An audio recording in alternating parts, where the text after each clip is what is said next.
This is the VOA Special English Agriculture Report. Some people in the Netherlands are spending $330,000 on a hamburger. The people are scientists at the University of Maastricht. They want to prove that they can make a hamburger that tastes good and does not require an animal to be killed. Researcher Mark Post and his team have been growing muscle tissue cells in a laboratory with muscle taken from a cow. He says, "We have committed ourselves to make a couple of thousand of these small tissues and then assemble them into a hamburger." Several teams around the world are trying to produce meat without killing animals. So far, the Dutch team appears to have made the most progress. Mr. Post says he wants to show that the world's growing demand for meat could be satisfied more efficiently and with less harm to the environment. He says he is driven by care for the environment and food production for the world, and an interest in life-transforming technologies. Seth Tibbett is the founder of Turtle Island Foods in Hood River, Oregon. His company makes a vegetarian turkey substitute called tofurkey. Mr. Tibbett says the idea of a hamburger made in a lab sounds pretty disgusting. Tofurkey is made from tofu. Tofu is made with soybeans. The company estimates that about 3% of Americans are vegetarian. Many others are known within the industry as sometimes vegetarians or flexitarians, says Mr. Tibbett. Vegetarians do not necessarily want food that tastes like meat. But he says a lot of other people might try meatless alternatives if those products did look and taste more like real meat.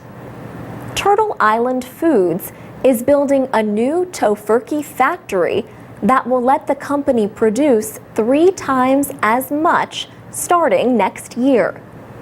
Biochemistry professor Patrick Brown at Stanford University in California has started his own company developing a meat substitute. His food scientists are working with plant proteins and oils to try to reproduce the look and taste of the real thing. But he thinks the only way to really win in the market will be to make it a lot cheaper than real meat. The American beef industry uses the marketing slogan, "Beef, it's what's for dinner."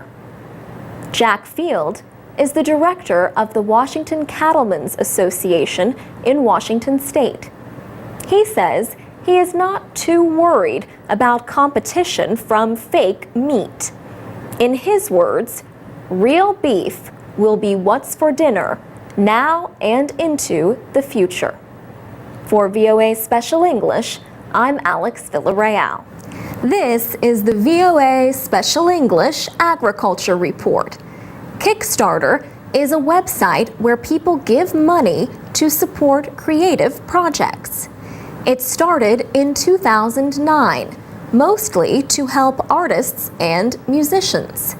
Now, inventors, people starting businesses, and a growing number of farmers are raising money on this site for crowdsourced funding.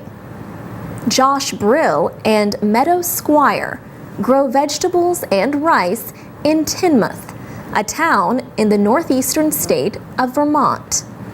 Last year, they used Kickstarter to raise more than $6,000 to increase their rice production. 76 people watched the couple's 6-minute video and believed enough in their dream to send them money. Another farmer in Vermont, Scott Nelson, raised almost $9,000. He wanted to document the growth and development of his farm to teach others who are interested in organic farming, as a video explained. Bigger ideas have raised much more for some farmers among the projects on Kickstarter.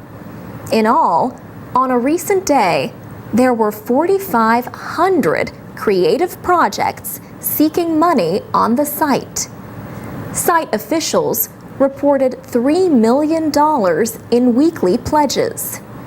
To raise money on Kickstarter, people need to think of a project with a clear goal. Then, they need to get the project approved by the site. Many project creators make a video to explain what their project is and why people should support it. Projects have a time limit, generally about 30 days, to meet their funding goal. Kickstarter uses an all-or-nothing funding method. Projects do not get any money unless they meet their goal. Kickstarter gets 5% of the money raised, but only if the goal is met. Amazon.com takes another 3 to 5% for credit card processing fees. To get people to pledge money, projects also include a list of thank you gifts for different levels of support. Josh Brill and Meadow Squire gave supporters rice, seeds, and, for fun, good karma points.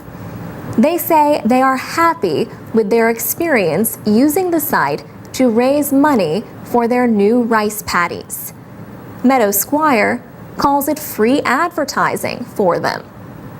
Many people now know they grow rice and know more about their farming practices.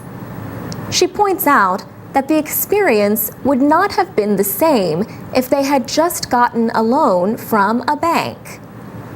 Josh Brill says one pledge came all the way from New Zealand. In his words, "When someone is willing to put up their money for your farm, that means something. It's like you would feel bad if you couldn't succeed for them." For VOA Special English, I'm Alex Villarreal. From VOA Learning English, this is the Agriculture Report in Special English. Farm to Table is the name of a movement that encourages people to eat locally grown food. The farm to table idea has become more popular in recent years, but there is also a group that brings table to farm. This traveling group is called Outstanding in the Field. It says its mission is to reconnect people to the land and to honor local farmers by creating a restaurant without walls. Jim Denovan got the idea for this kind of culinary adventure, as he calls it, 10 years ago. He recently prepared tables for more than 100 people at Breyers Farmstead in Virginia. He and his 8-member crew arrived the night before. Chefs from a local restaurant prepared the dinner. Jim Denovan says the mission of Outstanding in the Field is to bring people closer to where food comes from and hear the stories directly from the farmer.